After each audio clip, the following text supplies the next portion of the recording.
नमस्कार, मेरा नाम है कृष्णा और बहुत बहुत स्वागत है आपका हमारे शो वायरल कट में। विदिशा में एक शादी समारोह में महिला संगीत के कार्यक्रम के दौरान मंच पर डांस करते करते एक युवती की मौत हो गई। युवती इंदौर की रहने वाली थी। विदिशा में अपनी कजिन सिस्टर की शादी में शामिल होने आई थी। ये घटना शनिवार रात करीब 10 बजे की है। इसका वीडियो रविवार को सामने आया।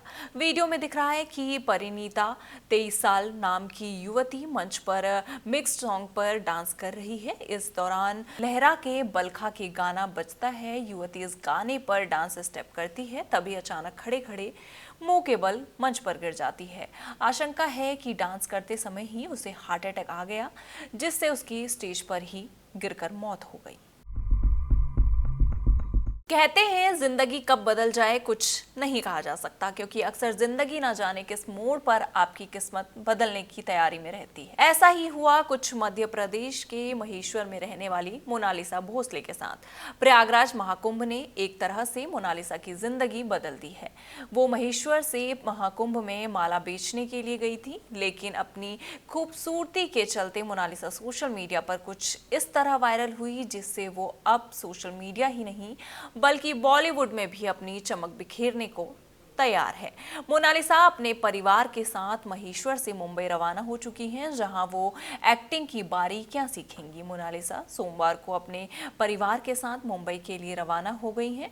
वो बॉलीवुड के मशहूर डायरेक्टर सनोज मिश्रा की फिल्म द मणिपुर डायरी में काम करेंगी। सनोज मिश्रा के साथ ही मोनालिसा महेश्वर से मुंबई के लिए रवाना हुई हैं।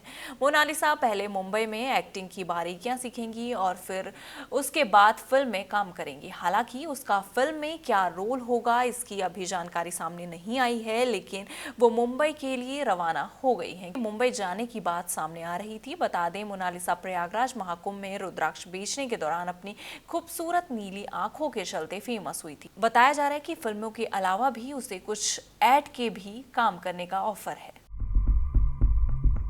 बिहार बोर्ड 10वीं परीक्षा 17 फरवरी से शुरू होंगी। परीक्षा 25 फरवरी तक चलेंगी। बोर्ड ने परीक्षा से जुड़े दिशा निर्देश जारी किए हैं। बोर्ड ने कहा है कि परीक्षा केंद्र पर जूता मोजा पहनकर आने की मनहानि है।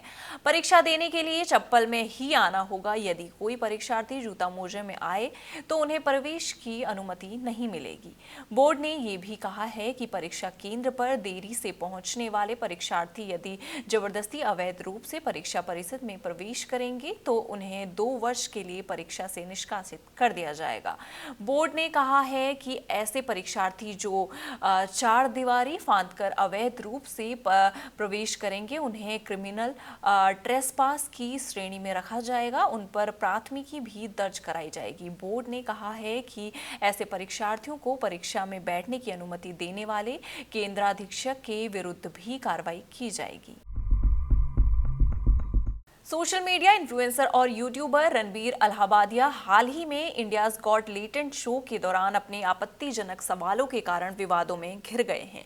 इस एपिसोड में रणवीर ने एक कंटेस्टेंट से पेरेंट्स को लेकर ऐसा सवाल किया जिससे न सिर्फ शो की आलोचना हुई बल्कि रणवीर को भी तीखी प्रक्रिया का सामना करना पड़ा। इस विवाद के बाद रणवीर ने सार्वजनिक रूप से माफी भी मांगी, लेकिन इसके बावजूद भी वो निशाने पर बने हुए हैं। हालांकि इस पूरे विवाद के बीच एक शख्स है जिसने रणवीर का समर्थन किया है और वो है बॉलीवुड की ड्रामा क्वीन राखी सावंत। राखी जो पहले भी इस शो का हिस्सा रह चुकी हैं, उन्होंने रणवीर के माफी वाले पोस्ट पर सोशल मीडिया पर प्रतिक्रिया दी है। उन्होंने अपने फैन से रणवीर को माफ करने की अपील करते हुए लिखा, उसे माफ कर दो यार, अगर ऐसा हो गया तो ठीक है, मुझे पता है कि उसने गलती की है, लेकिन उसे माफ कर दो। वहीं रणवीर ने खुद इस पूरे मामले में अपनी गलती मानी है।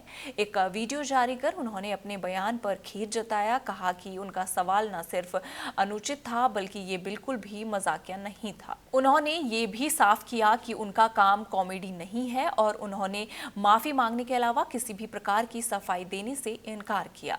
रणवीर ने कहा, जो कुछ भी हुआ उसके लिए मैं किसी भी तरह का जस्टिफिकेशन नहीं दूंगा, मैं बस माफी मांग रहा हूं। इन सारी खबरों पर आपका क्या कहना है, आप हमें कमेंट सेक्शन में जरूर बताइएगा और इसी तरह की देश दुनिया की खबरों के साथ जुड़े रहने के लिए देखते रहिए जनसत्ता।